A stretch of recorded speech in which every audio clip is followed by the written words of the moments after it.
Assalamualaikum warahmatullahi wabarakatuh. Pemirsa gapai kemuliaan Ramadan yang dirahmati Allah. Istidraj adalah nikmat yang menipu. Bak kilau fata morgana di padang yang tandus, membawa senyum sementara, namun menjerumuskan ke jurang kehancuran. Dalam surat Al-An'am ayat 44, Allah Azza wa Jalla mengingatkan kita akan bahaya lupa diri dalam kelimpahan dunia. Ketika semua pintu kesenangan dibuka selebar-lebarnya, lalu tiba-tiba datanglah siksa yang tidak terduga, na'udzubillah. Meninggalkan mereka dalam keadaan terdiam, keputusasaan. Betapa rapuhnya hidup kita tanpa kesadaran akan nikmat yang sejati, yang membawa hati hanya kepada Allah. Ya Rabb, jauhkan kami dari kelalaian ini. Jangan biarkan kami tersesat dalam kenikmatan yang hanya menambah beban di akhirat. Jadikanlah setiap anugerah yang Kau beri sebagai jalan menuju ridho-Mu. Amin ya Rabbal alamin. Nah pemirsa, selama 45 menit ke depan, insya Allah kita bersama akan membahas tema berjudul Istidraj, nikmat yang menipu. Dan seperti biasa saya tidak sendiri, hari ini telah hadir bersama saya di studio. Ada gurunda kita semua, Kiai Haji Haris Sakam. Assalamualaikum Ayah. Waalaikumsalam warahmatullahi wabarakatuh. Apa kabar? Sehat, alhamdulillah. Lancar puasanya? Oh, Lancar. Ayah mah udah cincai lah ya kalau puasa mah udah. Insya Allah. Mohon doanya Ayah, mudah-mudahan kita semua diberikan Allah kelancaran dalam menjalankan ibadah puasa ya Ayah ya. Amin, berkah. Nah pembahasan kita ini menarik, tapi sebelum nanti kita elaborasi, saya juga ingin mengingatkan bagi Anda pemirsa yang juga ingin berpartisipasi maupun bertanya, jangan ragu untuk mengirimkan pertanyaan Anda dalam bentuk video melalui nomor WhatsApp yang tertera di layar kaca. Pak Kiai, bicara soal istidraj ini kan memang fenomena yang saya pribadi awalnya tuh nganggap iya ya, unik begitu ya. Kalau kita bilang mungkin banyak para ulama, banyak para kiai yang menyatakan bahwa yang namanya orang tuh kalau kita beriman, bertakwa, menjaga ketaatan kita kepada Allah, insya Allah rezekinya dimudahkan, insya Allah usahanya juga dilancarkan. Tapi ada fenomena yang seperti istidraj ini ya. Jadi ketika ternyata ada loh orang-orang yang kita anggap loh ini kan orang kok kayaknya jauh dari agama. Kok kayaknya sama orang juga nggak ada baik-baiknya. Tapi Masya Allah gitu misalnya hartanya melimpah, anak-anaknya banyak misalnya, atau semua urusannya kok mudah gitu. Bagaimana kemudian kita bisa hati kita tuh lapang gitu untuk melihat bahwa ini nih Allah punya skenario yang lain gitu. Ini adalah skenario istidraj. Bagaimana menjelaskannya Pak Kiai? Tafadhol. Baik, bismillah walhamdulillah wassalatu wassalamu ala rasulillah amma ba'du. Mbak Mila dan para pemirsa, ayat tentang istidraj ini terlihat di dalam Al-An'am ayat 44 ya. Falamma nasu ma dzukkiru bih fatahna alaihim barakat ya. Fatahna alaihim abwaaba kulli syai' ya. Tatkala mereka itu melupakan apa yang telah diingatkan. Kalau begitu istidraj itu adalah cirinya itu orang Islam. Kemudian Allah sudah mengingatkan dia dengan ayat-ayatnya dan dia sudah tahu larangan-larangannya, kemudian dia tinggalkan. Maka pada saat itu kemarahan Allah itu fatahna alaihim abwaaba syai', maka dibukakan segala sesuatu untuknya itu malah dikasih gitu. Tetapi instrumennya, pengantar sebelumnya itu sudah ada pemberitahukan gitu. Jadi kalau kita melihat gitu, sekarang ini ada orang yang hafal Quran, kemudian melecehkan Al-Quran, menghinakan Al-Quran. Padahal dia sudah hafal dan dia sudah tahu. Bisa jadi dia akan besar dengan apa yang dia lakukan sekarang. Tetapi apa yang dia diberikan kebesarannya sekarang ini itu istidraj itu. Ya. Nanti pada saat dia sedang berbahagia, dia lagi senang-senangnya dengan kejayaannya itu dicabut ya oleh Allah karunia yang sudah mereka punyai. Dan itu kita lihat banyak di masyarakat orang yang semacam ini. Nah, oleh karena itu kita yang sudah tahu, yang sudah mengerti, yang sudah ditegur, nggak boleh kita melanggar pura-pura seperti kita tidak tahu. Hmm. Ini orang lingkungan kita di masyarakat baru, lingkungan baru, orang yang tidak kita kenal, nggak mungkin ada yang tahu, nggak mungkin ini. Hati-hati, karena bisa jadi sebenarnya rambunya itu sudah kita tahu. Oke. Kita nggak boleh melanggar, tetapi kita tetap melanggarnya. Tapi kita sendiri tuh sebenarnya bisa mengidentifikasi ya Pak Kiai. Maksudnya Allah tuh sebenarnya ngasih sinyal nggak sih bahwa itu tadi ya berarti diberikan peringatan dulu. Artinya sebelum kemudian Allah mendatangkan azab karena dia istidraj itu sebenarnya Allah telah memberikan sinyal-sinyal dulu ya. Sudah, maka kalau dia bilang dulu waktu saya rajin sholat, saya nggak kaya. Saya tidak rajin sholat Malah justru kaya nih. saya malah kaya itu. Sebenarnya dia tahu itu. Ya, dia tahu bahwa sebenarnya yang dia kasih itu cuma dia nggak tahu namanya itu istidraj.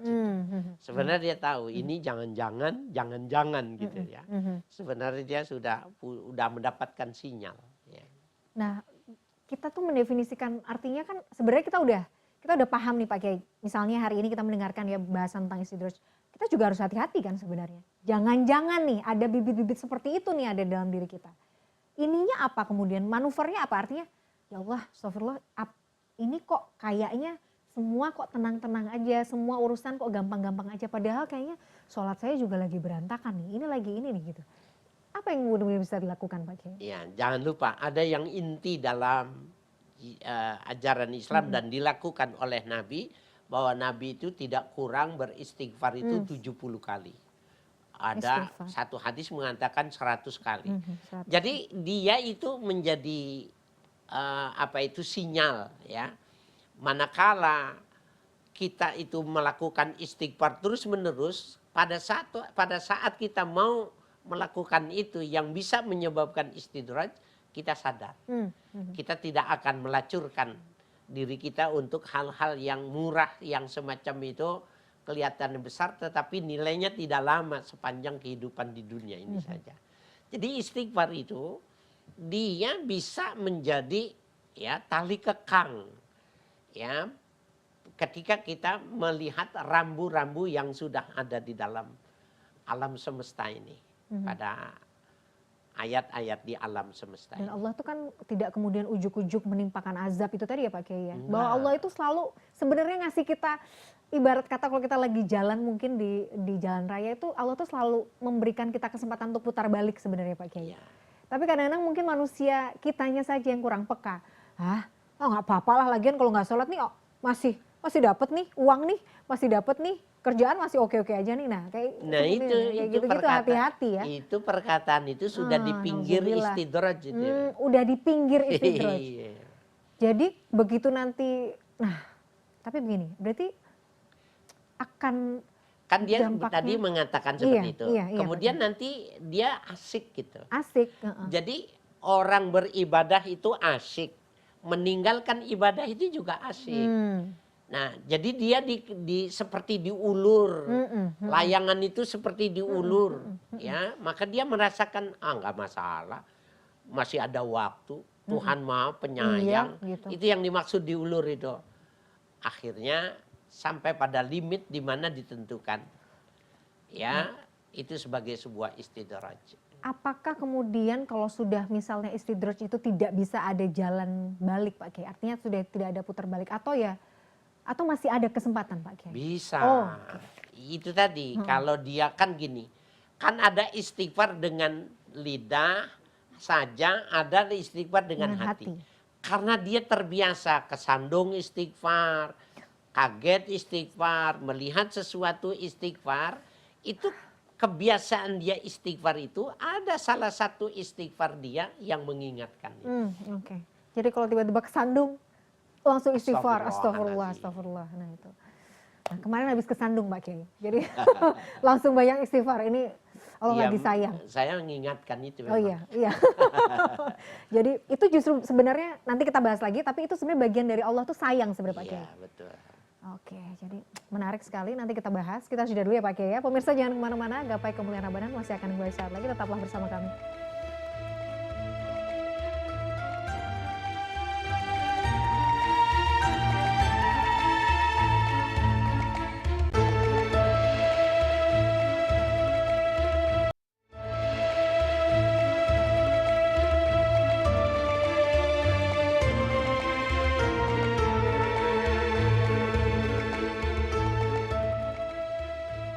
Ya pemirsa, terima kasih Anda masih menyaksikan Gapai Kemuliaan Ramadan. Pemirsa, di segmen kedua ini seperti biasa Kiai Haji Haris Akam akan menjawab pertanyaan Anda pemirsa yang sudah masuk melalui WhatsApp dalam segmen Ustadz Menjawab.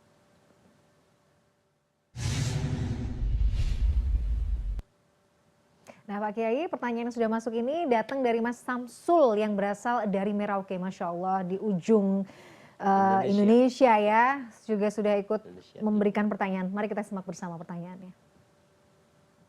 Assalamualaikum warahmatullahi wabarakatuh. Perkenalkan, nama saya Muhammad Samsul Ma'arif, saya dari Merauke, Papua. Pertanyaannya, apakah yang dimaksud dengan istidraj untuk secara mudah kita paham? Lalu apakah istidraj itu pada nikmat-nikmat yang zahir saja atau pada nikmat-nikmat yang lainnya? Yang tidak zahir juga ada istidraj. Lalu bagaimana ketika seseorang tidak tahu bahwa itu sebenarnya istidraj? Sementara itu untuk bisa menghindar, bagaimana caranya dan bertobatnya yang seperti apa? Sekian, sekira itu pertanyaannya. Assalamualaikum warahmatullahi wabarakatuh. Waalaikumsalam warahmatullahi wabarakatuh. Masya Allah, Mas Muhammad Samsul Ma'arif dari Merauke. Ini luar biasa loh Pak Kiai, dari Sabang sampai Merauke, Alhamdulillah. Ya, Alhamdulillah. Mbak Mila berarti sudah dikenal. Waduh, Masya Allah, bisa nih kita main-main ke Merauke Insya Allah. Kalau ada kesempatan ya Pak Kiai, bisa ke ujung Indonesia nih, bisa main ke sana Masya Allah. Pertanyaannya Pak Kiai, tadi mungkin sekilas sudah kita bahas di segmen pertama. Apa yang kemudian dimaksud dengan istidraj? Apakah istidraj ini berkaitan dengan nikmat-nikmat zahir saja, lahir saja, atau dimensi spiritual juga mencakup? Kemudian bagaimana caranya supaya kita terhindar dari istidraj? Tafadhol. Ya, baik Samsul, terima kasih. Kalau memahami istidraj secara mudah itu pemberian Allah dengan kebencian. Ya, pemberian Allah tapi tidak dengan ridho. Biasanya orang kalau memberi itu ada kesenangan. Tetapi kalau istidraj itu pemberian yang disertai dengan murka. Nah itu. Kemudian kalau yang kedua, apakah cuma pada materi atau di luar itu juga ada? Ada. Kalau yang materi sudah jelas ya. Pada saat ketika dia tidak boleh melanggar, tidak boleh diterjang, tapi dia laksanakan, menganggap Tuhan marah murah, maha maklum dan lain sebagainya. Kemudian berlarut-larut sampai dia menganggap itu sebuah hal yang biasa, maka pada saat itu turun istidraj itu tadi. Besar, banyak, dan lain sebagainya. Tapi cirinya yang mereka dapat, mereka tidak berbahagia. Mereka tidak senang dengan yang mereka punya. Jadi selalu saja kurang, selalu pengen menambahkannya itu.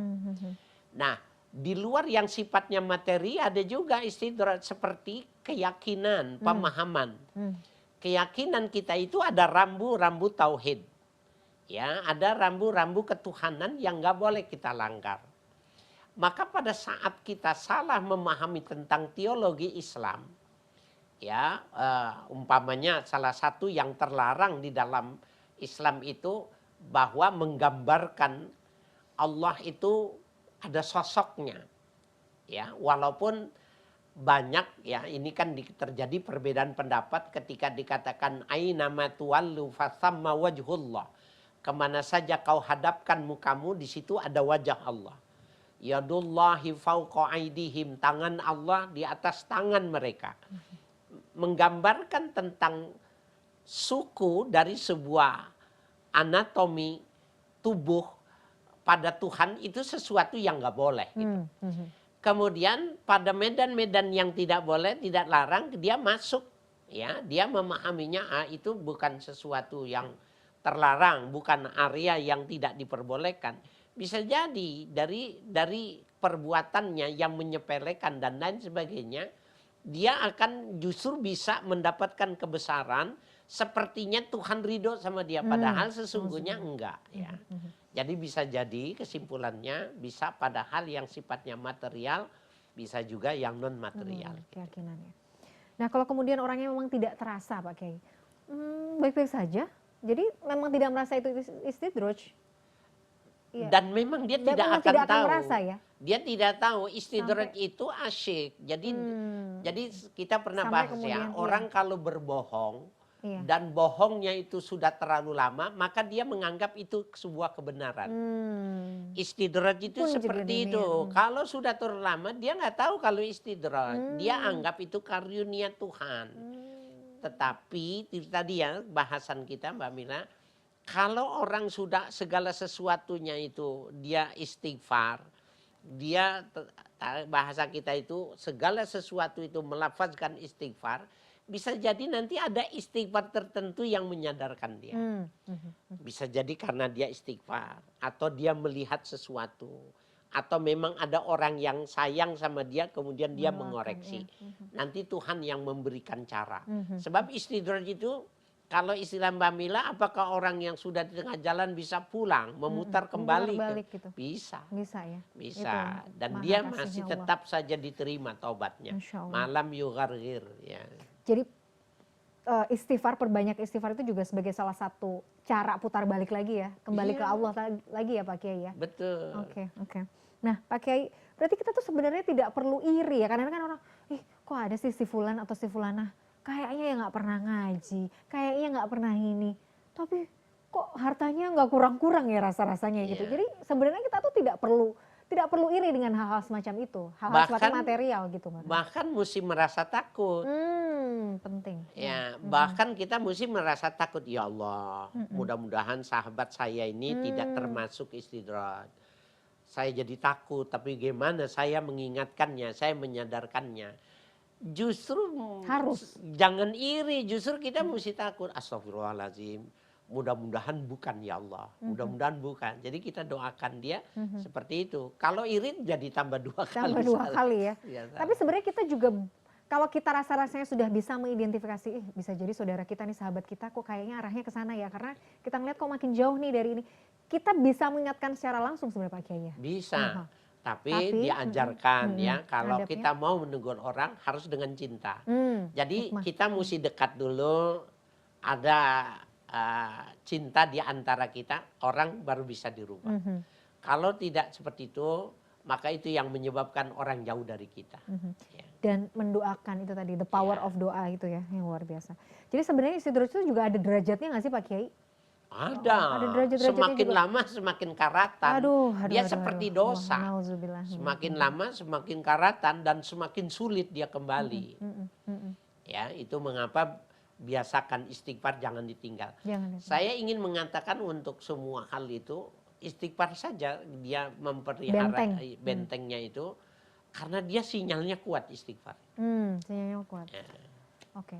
Pak Kiai, ya itu tadi ya istidraj. Kadang-kadang tuh bagaimana kalau kemudian sebaliknya? Artinya apakah kita juga perlu merasa khawatir ketika misalnya semuanya terasa baik-baik saja itu tadi ya? Berarti kita harus takut sebenarnya ketika kita merasa semuanya baik-baik saja, tapi di sisi lain kok kita ngerasa saya kan kayaknya sholatnya kualitasnya udah turun nih gitu. Masih sholat tapi misalnya tapi kualitasnya masih turun nih. Tapi semuanya kok terasanya baik-baik saja, terasa semua lancar, apa-apa lancar. Kita tuh justru harus, boleh nggak kita merasa khawatir, kita merasa takut Pak Ki? Iya, dulu kita pernah belajar tentang khauf dan roja. Iya, khauf dan roja. Itu Sayyidina Ali karramallahu wajhah itu, kalau seminggu badannya tidak ada yang sakit, dia mulai curiga. Gitu ya ternyata. Ya. Oh ya Allah. Ya, jadi kalau 1 minggu itu tidak ada yang sakit di dalam tubuhnya, maka dia mulai curiga.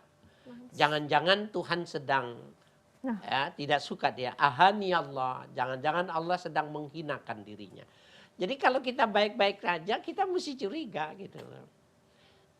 Dan itu maknanya bukan negative thinking kepada Tuhan. Sama Allah gitu ya. Malah meminta sesuatu yang misalnya, kok aku nggak di ini, kok aku nggak di bukan seperti itu ya Pak Kiai ya, bukan. Tapi dia selalu introspeksi diri. Ini mudah-mudahan bukan. Jadi dia akan mengatakan itu. Mudah-mudahan memang Allah sedang memberikan aku kesehatan. Tapi manakala sehat, karena orang yang sakit yang bisa memaknakan besarnya sehat itu. Iya. Betul nggak? Betul. Karena kemarin sempat kejadian Pak Kiai. Jadi kaki sempat kesleo karena terlalu bersemangat berolahraga. Jadi langsung merasa, ya Allah, kadang berpikir ini itu sebenarnya bagian dari kasih sayang Allah atau ini sebenarnya bagian dari ujian. Nah, jawabannya nanti ya Pak Kiai ya. Kita Iya, jeda dulu ya. insyaallah, ya. Ini jawaban juga buat saya pemirsa. Siapa tahu mungkin ada yang mengalami hal yang sama. Kita harus jeda dulu, pemirsa jangan kemana-mana. Gapai Kemuliaan masih akan kembali saat lagi. Tetaplah bersama kami.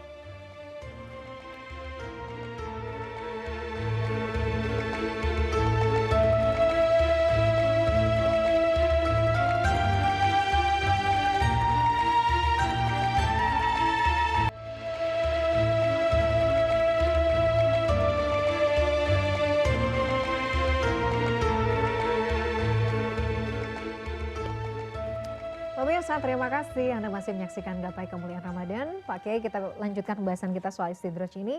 Tapi ini saya mau bertanya soal kasus Pak Kiai. Kemarin spesifik qadarullahnya beberapa waktu yang lalu sempat sakit, dislokasi ankle Pak Kiai. Karena terlalu bersemangat bermain berolahraga.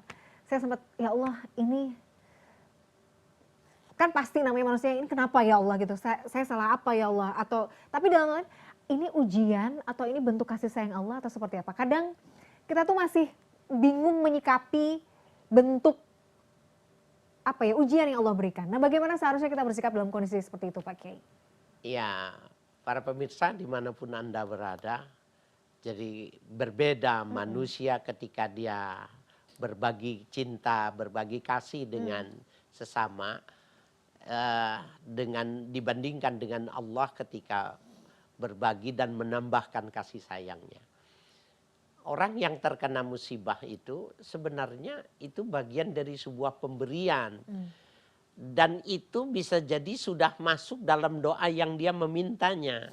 Nah, waktu di dalam doa itu dia meminta supaya bertambah dekat dengan Tuhan. Banyak menyebut-nyebut nama Tuhannya. Maka pada saat dia terkena musibah, berapa kali dia mengucapkan ya Allah, ampun ya Allah, Gusti dan lain sebagainya. Maka kalimat yang diucapkan dengan penuh perasaan itu timbangannya berat. Nah, Mbak Mira, di dalam konteks ayat yang kita bahas ini, Imam Al-Qurtubi menukil sebuah wahyu yang diturunkan kepada Nabi Musa alaihissalam. Allah wahyunya itu bilang gini, ya Musa, iza ra'aital faqra muqbilan ilaik. Hai Musa, apabila kau melihat kemiskinan. Fakir itu bukan cuma miskin, hal-hal yang negatif gitu ya. Itu fakir. Ya, apabila kau melihat sesuatu hal yang negatif itu ada padamu, ya, fakul, maka kau ucapkan marhaban bisyiaril salihin. Marhaban, selamat datang. Selamat datang. Ya, inilah syiarnya orang saleh. Wa iza ra'aital ghina muqbilan ilaik. Tapi apabila kau melihat kesuksesan yang positif, ya, fakul, maka kau ucapkan zambun ujilat uqubatuh. Ini dosa yang akan disegerakan dosanya di dunia ini, nggak nyampe nanti gitu loh. Bagaimana kemudian itu kalau kita telaah kan, loh kok bisa begitu? Yang baik justru kita harus bilang seperti itu, responnya kok jadi gitu Pak Kiai? Nah, di mana itu? Jadi kasih sayang Allah itu kadang-kadang terbalik seperti itu. Jadi berapa banyak orang yang gagal dia, ya, bahwa sebenarnya dia dikasih negatif itu sebenarnya bentuk syiarus salihin. Itulah bagian yang diberikan kepada orang-orang soleh. Dia ikuti, dia ridho apa yang diberikan itu. Walaupun tanpa nilai dalam pandangan manusia, dia menganggap itu cara Tuhan mendekatkan diri. Dia seperti orang-orang soleh. Tapi kalau plus, hebat, besar, banyak, kaya, itu bisa jadi itu tadi. Kau katakan bilang zambun ujilat uqubatuh. Kau bilang ini jangan-jangan dosa yang nanti akibatnya dia bisa mempercepat ya siksaan ini. Nggak usah nanti di sini pun bisa dipercepat. Atau bisa jadi maknanya dipercepat ujilat uqubatuh. Dia yang lebih dahulu masuk ke dalam neraka gara-gara hal-hal yang positif. Jadi kalau selalu nggak pernah sakit, Nah, nggak itu pernah susah, susah, kok kayak semua nggak baik-baik pernah aja. dapat rintangan, hati-hati. Hati-hati. Itu Nah, maksudnya. oke. Jadi sebenarnya ketika, nah itu mungkin kita sedang sakit atau kita mendapat sesuatu yang rasanya lagi nggak enak, itu tuh sebenarnya harus disyukuri. Harus kita sambut dengan Senang senang hati. Itu bisa jadi jawaban doa kita. Mau nangis.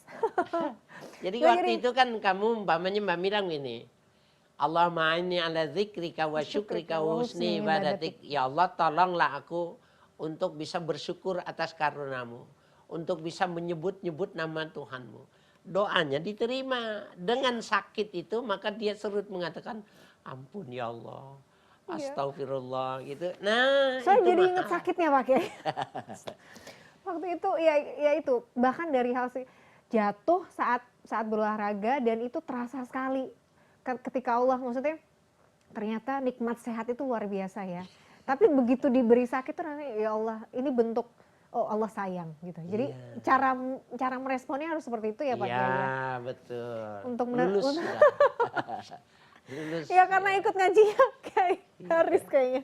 Masya Allah. Jadi harus berbahagia, harus bahagia justru. Nggak boleh merasa kok Allah gini ya sama saya, kok Allah kasih saya sakit sih. Nggak boleh gitu ya Pak Kiai. Nggak salah. Itu jawaban dari doa kita. Allah ya Rabbi, dengan cara yang lain. Ya, karena itu kita bisa dekat dengan Allah. Nah, kemudian bagaimana cara kita bisa mengoptimalkan nikmat yang sudah Allah kasih ke kita Pak Kiai, yang sudah Allah berikan kepada kita, sehingga nanti kita nggak keserempet tuh, nggak melipir-melipir ke istidroj Pak Kiai. Ya, tadi sekilas kita sudah bicara. Ada doa yang itu sebenarnya doa Nabi itu. Allahumma inni ala dzikrika wa syukrika wa husni ibadatik. Itu jangan ditinggal. Yaqulu sallallahu alaihi wasallam fi kulli duburi shalah. Nabi itu selalu mengucapkan setelah melakukan sholat. Allahumma inni ala dzikrika. Ya Allah, tolonglah agar bibirku ini bisa menyebut-nyebut namamu. Ya, kita minta. Wa syukrika, tolonglah aku untuk bisa bersyukur kepada karunia yang sudah diberikannya. Wa husni ibadatik, tolonglah aku untuk bisa bagus beribadah kepadamu. Orang kalau dia berdoa dengan 3 hal ini, sulit dia untuk jatuh kepada istidraj karena doanya itu memang sudah otomatis mengingatkan dia untuk tidak berlebih-lebih pandangan. Gitu. Bagus doa itu. Harus diamalkan ya Pak Kiai ya, itu. Insya Allah. Dan bukan berarti artinya malah berbahagialah itu tadi. Saya tuh selalu itu. Jadi berbahagialah dengan apa yang Allah sudah berikan ya kepada kita ya Pak Kiai. Selama kita maksudnya berada dalam jalan ketaatan, kita justru harus bahagia walaupun ini yang rasanya nggak enak gitu. Walaupun rasanya tidak baik, itu yang terbaik. Itu yang terbaik. Ya. Jadi takdir Allah memang terbaik. Nggak ada yang jelek. Tapi kan pada saat pertama tuh kadang kita merasa ya Allah kenapa begini, wajar nggak pakai, boleh nggak sebenarnya, boleh nggak sih pakai ya begitu? Itu manusiawi, tetapi pada akhirnya kita mesti sadar cara Allah bercinta itu tidak sama dengan kita menyayangi seseorang gitu. Nah, apakah juga saya tuh merasakan betul Pak Kiai seringkali juga sampaikan bahwa ketika datang kesempitan atau datang yang menurut kita rasanya nggak enak, Allah tuh ternyata sertakan kemudahan di belakangnya selalu. Itu tuh selalu sepaket ya Pak Kiai. Paket, innamal usri yusran. Ya, pasti itu. Jadi setiap satu lembaran itu ada 2 sisi. Kalau dia sisinya lebih dahulu, maka mudahnya pada belah berikutnya. Kalau dia sedang dalam keadaan menyenangkan, di sisi sebelahnya dia akan susah, akan repot. Innamal usri yusran. Jadi nggak perlu putus asa, nggak perlu kecewa, ya bahwa yakinlah ini yang terbaik gitu. Dan kita juga nggak boleh sombong, artinya, oh mungkin sekarang kita lagi senang, hati-hati gitu. Maksudnya selalu waspada ya Pak Kiai, selalu hati-hati. Menarik. Luar biasa, kita harus jeda dulu. Pemirsa, jangan kemana-mana, Gapai Kemuliaan masih akan kembali saat lagi. Tetaplah bersama kami.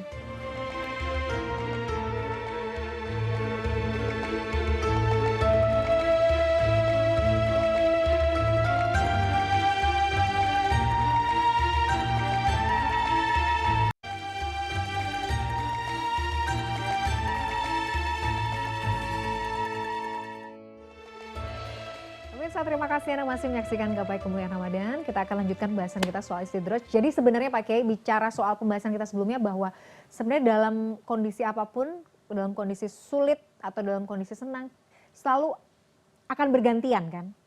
Bisa jadi kita sekarang sulit, tapi Allah pasti akan sertakan kemudahan. Begitu juga sebaliknya. Walaupun misalnya mungkin kita akhirnya astagfirullahaladzim, jadi kemarin tuh bisa jadi saya istidraj nih. Dia sudah sadar Pak Kiai. Berarti kan ampunan Allah datang juga bersama dengan kesadaran kita ya Pak Kiai ya? Iya, itu udah sunnatullah. Udah sunnatullah, sudah Sudah paket. sunnatullah, begitu dia akan beriringan. Oleh karena itu kan di dalam salah satu hadis dikatakan ajaban di amril mu'min inna amrahu kullahu lahu khair. Aku heran. Kenapa urusan orang muslim itu seluruhnya baik baginya. Ya, iza asobat husarra syakar. Kalau dia mendapatkan sesuatu yang menyenangkan, dia bersyukur. Wa iza asobat hudarra sabar. Ketika dia mendapatkan sesuatu yang kurang menyenangkan hatinya, dia sabar. Wa huwa khairul lahu, dua-duanya bagus buat dia. Kata Nabi, enak jadi orang muslim.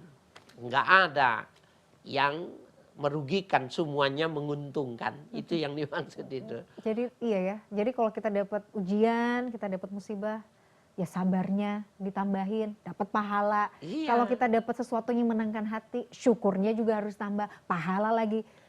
Nggak ada celah sebenarnya ini ya, keburukan gitu nggak ada ya Pak Kiai? Nggak ada. Nah itulah pentingnya ngaji, pentingnya cari ilmu ya Pak Kiai. Kalau nggak cari ilmu susah kita kemudian bisa merespon dengan hal seperti ini. Nah Pak Kiai, bagaimana kemudian kalau saya itu terbayang misalnya kalau ada kemudian seseorang yang wafat dalam kondisi yang buruk, su'ul khotimah misalnya. Apakah bisa jadi ini mungkin orang bisa jadi kan orang itu dalam keadaan istidraj tapi sudah tidak ada lagi jalan putar balik kan Pak Kiai ketika Allah wafatkan dalam kondisi su'ul khotimah sebenarnya. Bisa nggak itu sebenarnya juga impact dari istidraj yang sebenarnya orang ini nggak sadar-sadar gitu, nggak mau balik arah gitu sebenarnya.